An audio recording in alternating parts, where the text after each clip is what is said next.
my god. Try as you might, but you can't not piss off a Steiner to a point where he hits you with a steel chair. What's up, YouTube? It's your boy Nash here. Welcome back to the channel. And tonight I'm going to be giving you guys the result of NXT In Your House 2022. Hell of a card. I have to admit, this probably had to have been the best In Your House card that we had in quite some time. In fact, I think last year's In Your House event was sort of intriguing because last year's main event actually was a hell of a main event, which was a fatal 5-way for the NXT title. This year's NXT title match was insane. Absolutely insane. But we kicked things off with a match of epic proportions, and it was a battle to see who would join whose family. It was Legato Del Fantasma against the team of Tony D'Angelo, Stacks, and Two Dimes. This was a battle to see who was the superior family and who would be working for who. Who would be working for who? Would Legato Del Fantasma be working for Tony D'Angelo, or would it be the other way around? We would find that out earlier tonight, and we found out that it was a hell of a match. I gotta hand it to Stacks and Two Dimes. They're still new. They are still relatively new to NXT, but they have been on an impressive roll as of late. I will give them that. But you guys know Legato dominated for the last couple years. Ever since Santos Escobar was a part of NXT, when he was known as Legato Del Fantasma, a world-renowned superstar, traveled all over the world 10 more times than I give a fuck to count. But it was the closing moments that made all the difference. You see, because if you guys did not watch NXT In Your House, allow me to explain. When Legato Del Fantasma was in the ring, the referee found a crowbar. Pinned between the steel steps and the ring post. Ooh, excuse me. And took that away. It didn't stop him. It did not stop because my brother just texted me. Hang on. Hang on, guys.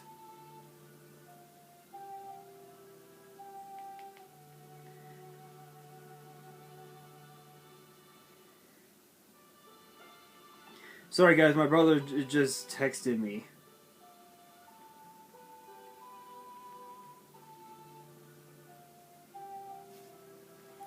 Anyway, as I was saying, the closing moments of the match, I think, who was it? Was this Two Dimes? Yeah. Yeah. So, Two Dimes had found another crowbar underneath the ring.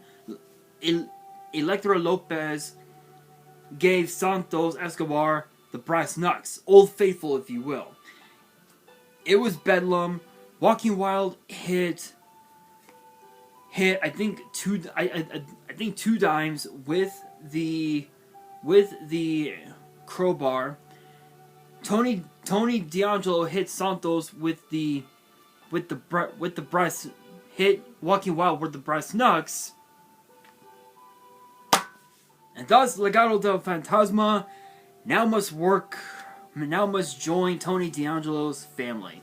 I'm curious to see what Legato will do as a member of Tony D'Angelo's family. That we will find out possibly this Tuesday on NXT.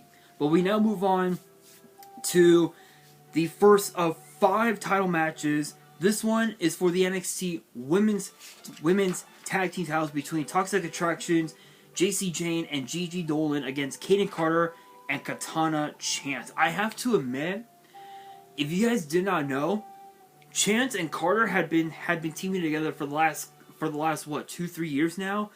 Ever since the pandemic started, even before the pandemic started, in 2019, they had teamed up multiple times, and they couldn't find their rhythm, so to speak. So they worked hard, busted their asses inside the PC with the coaches, and they finally found their groove, which is what they've been doing now. But Toxic Attraction, only a few months in, already 2-time tag team champions, and they still retained tonight at NXT In Your House.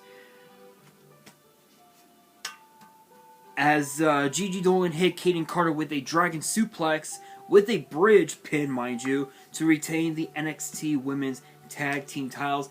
I gotta hand it to Carter and Chance. They do have a lot of potential to be champions, but it's gonna take a lot. It's gonna take a lot more time. Maybe if they were to turn heel, it's a possibility, but we don't know fully. Only time will tell. Next up, we have a match for the NXT North American Championship. It was between the champion Cameron Grimes and the challenger Carmelo Hayes, with Trick Williams in his corner. One thing that I find unique about Carmelo Hayes is that he says that he's won his matches on his own. But let's be real, you guys have seen NXT week after week after week after week with Trick Williams at ringside.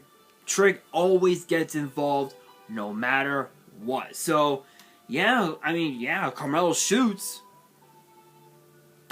But if Trick was not at ringside, Carmelo probably would miss. Tonight was no different. Trick Williams got involved by distracting Cameron Grimes numerous times, and Carmelo Hayes hit Grimes with a top rope leg drop, or I guess rather a scissor kick. Maybe it's a leg drop. Comment below what you guys think about that. What do you guys think? Is it a leg drop or is it a scissors kick? I think it's a leg drop, personally.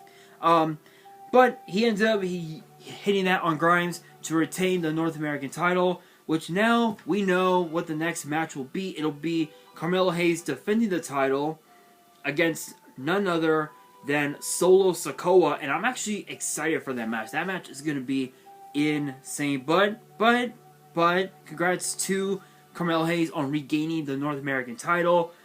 Wonder how long he'll keep this one.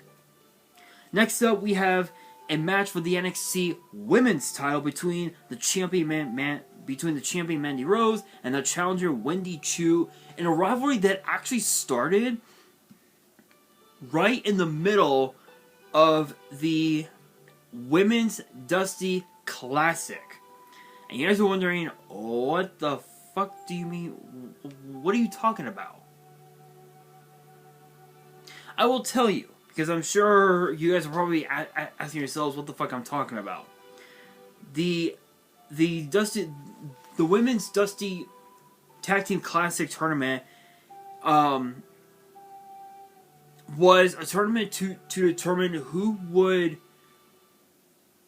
face the Women's Tag Team Champions for the titles at NXT Stand and Deliver.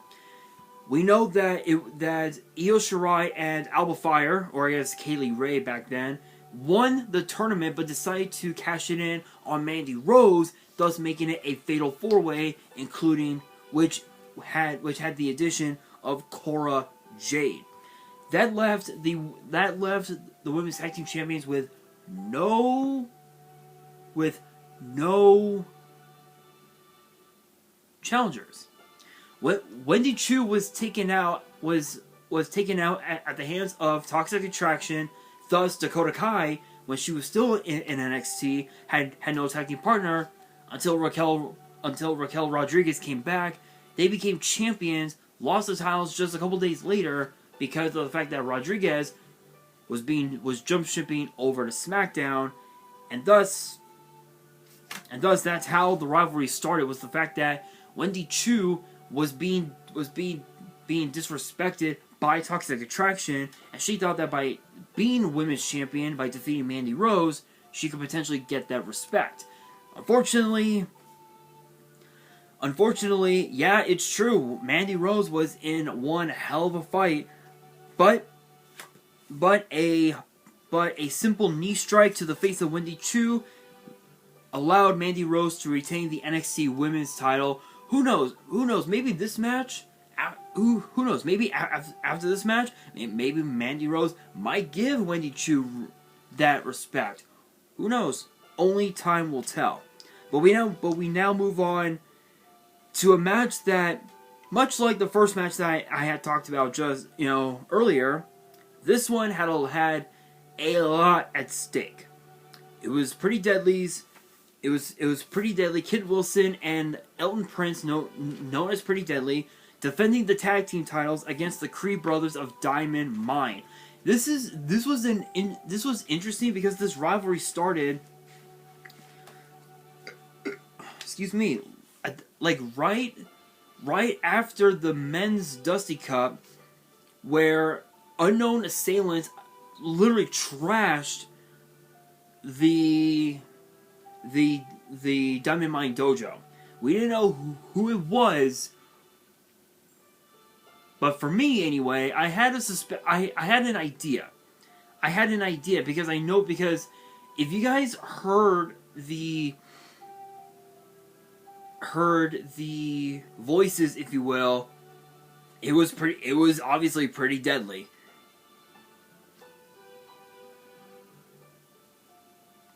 No pun intended.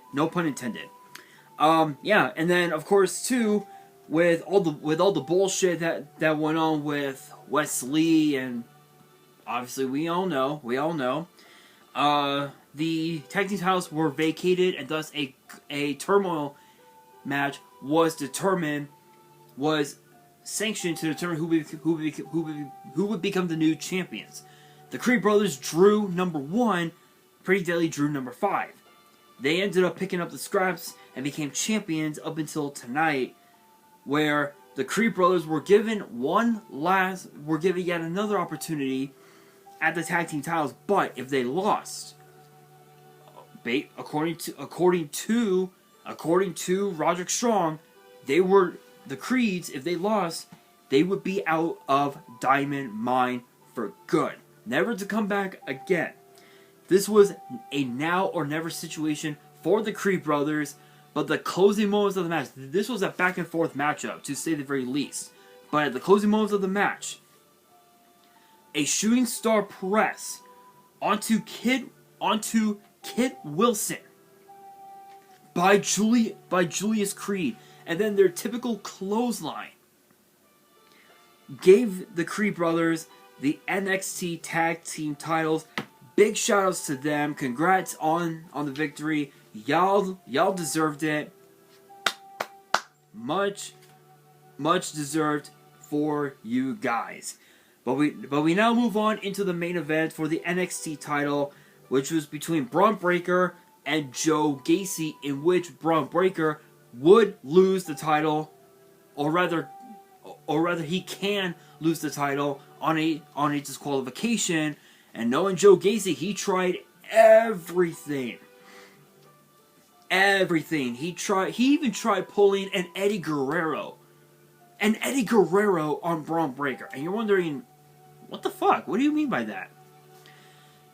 Allow me to give you a bit of a quote-unquote history lesson. One of Eddie Guerrero's last matches in WWE before he passed away was actually in 2005 in the fall. It was him and Mr. Kennedy,